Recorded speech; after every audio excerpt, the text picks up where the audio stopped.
Hi, I'm Christine Benz from Morningstar.com. The empty nest years can be a crucial period for retirement planning. Joining me to discuss that topic is Michael Kitces. He's a financial planning expert. Michael, thank you so much for being here. Thanks. Good to be here. You had a really thought-provoking blog post on your blog looking at these empty nest years, the period after which college is paid for. When the kids are finally out. Right. So let's talk about why so many families find themselves kind of playing financial catch-up after this time. Well, so we've all seen the statistics of the overwhelming majority of baby boomers are now approaching retirement and are behind on their retirement savings. And, all this angst of baby boomers weren't saving enough. And, being in the face with family myself, having seen clients going through this for years, I've always looked at this and said, well, of course they don't necessarily have a lot saved up right now. They've been dealing with kids in college for the past 20 years. And we seem to have set up this environment that expects that even though raising kids is so expensive, you should somehow magically have enough dollars to raise the kids, it's all the expensive kids, and save for their college so they can go to college. Oh, and you should have a big retirement nest egg already well on track by the time the kids are graduating from college, so you can just cruise through to the end. And of course, as we see kind of literally in the national statistics, there's just not enough dollars to go around to do that for most people. Right. And one of your messages is don't beat yourself up. If you are parents at this life stage, you're looking at your retirement kitty, it doesn't look like it'll be enough.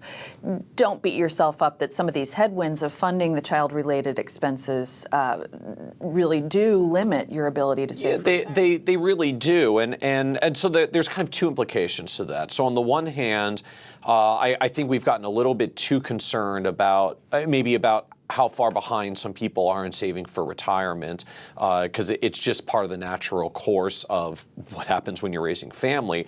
The flip side, though, is what that really means is that empty nest transition moment is actually probably the seminal transition moment for people working towards retirement, because suddenly a whole lot of household cash flow gets freed up. I'm not spending as much on the kids.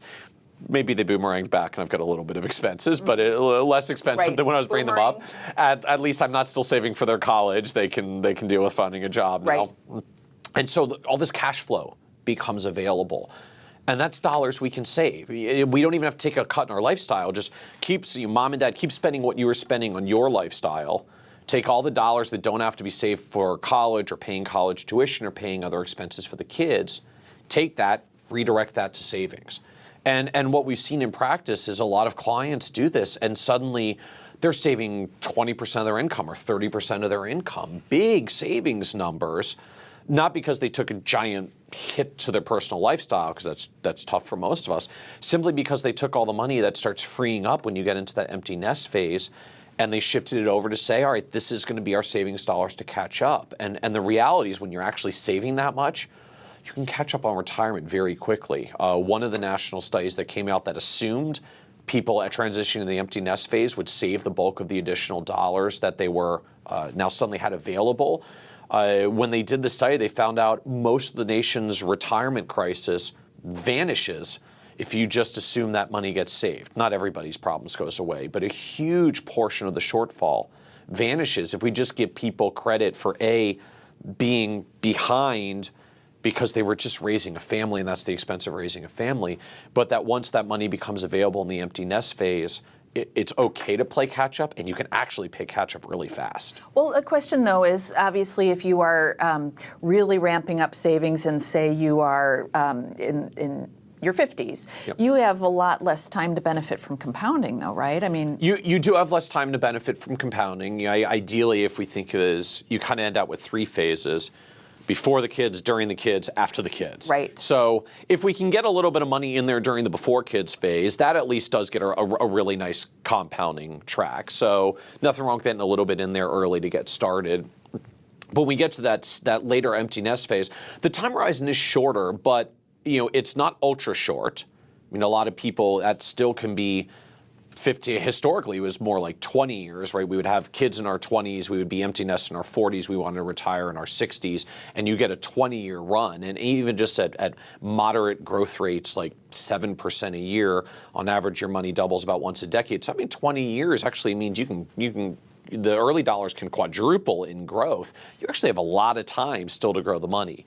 Now, we've shifted a little later when we're having kids, right, that at least we're going to retire at the same date when we start kids later. The time horizon gets a little shorter. But even having time periods like 10 to 15 years, there's actually still a lot of time for growth to happen. I mean, I think a lot of people, we see this a lot. They're in their early 50s and they've got $300,000 saved up, and that's actually a really good number for a lot of people. And they're saying, oh, wow, I'm supposed to get to like $1 million in 10 or 15 years. How do I do that? And the answer is, well, actually, just $300,000 growing at 7 or 8% will be at $1 million in about 15 years. Just compounding actually really is that powerful, and I find often we don't appreciate how good it is. Never mind what happens when you start saving 20 or 30% of your income because you take all the money you were spending on kids and college and the rest, and you redirect that over to savings. Okay. So let's talk about some practical tips for making this happen. One of your pieces of advice, and we've talked about this before, is this idea of lifestyle creep, that don't just say, well, we've got this disposable cash because we're not paying for college anymore. Yay, we can take some vacations. You say to really prioritize that spending versus letting... Yeah, you've got to be careful with that lifestyle creep. The biggest challenge point we see when we talk to a lot of folks in their kind of mid to late 50s, they're looking at retirement 5 to 10 years out.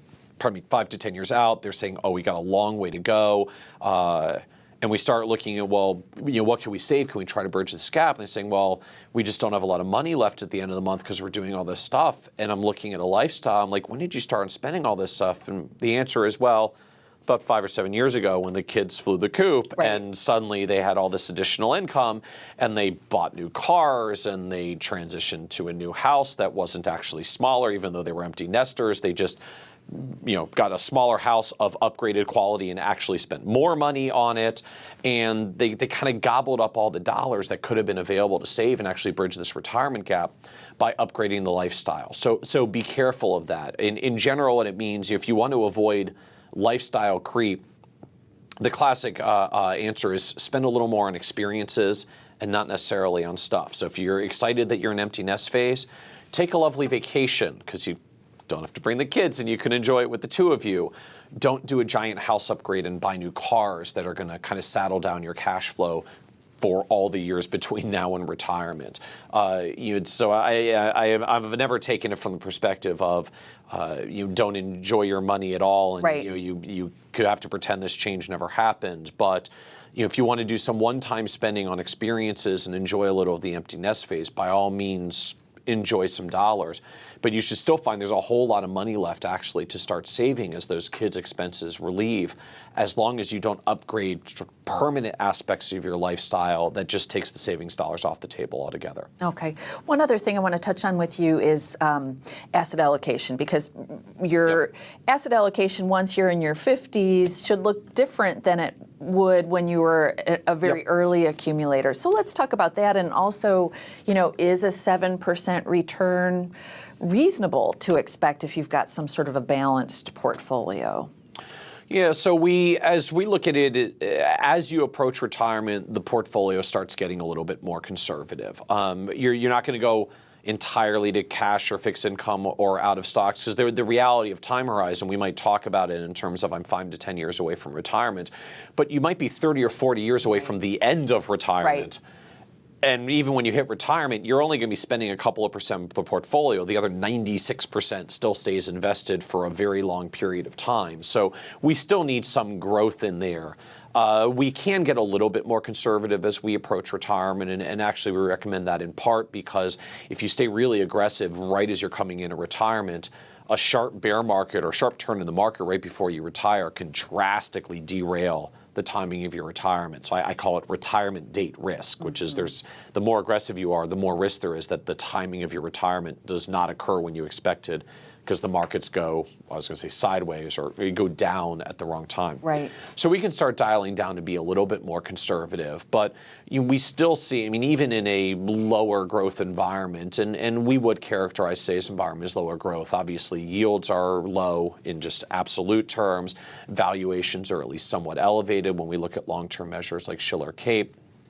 But that still doesn't take returns ultra low. That just means balanced portfolios in the past used to do 8 or even 9 if you tilt a little more aggressively. Now you might do 7 or 6 as you get a little bit more conservative in the allocations and the growth numbers come down a little bit. But that's still a more intermediate term problem as we would view it. I mean, markets do go in cycles. Low return environments tend to be followed by nice return environments.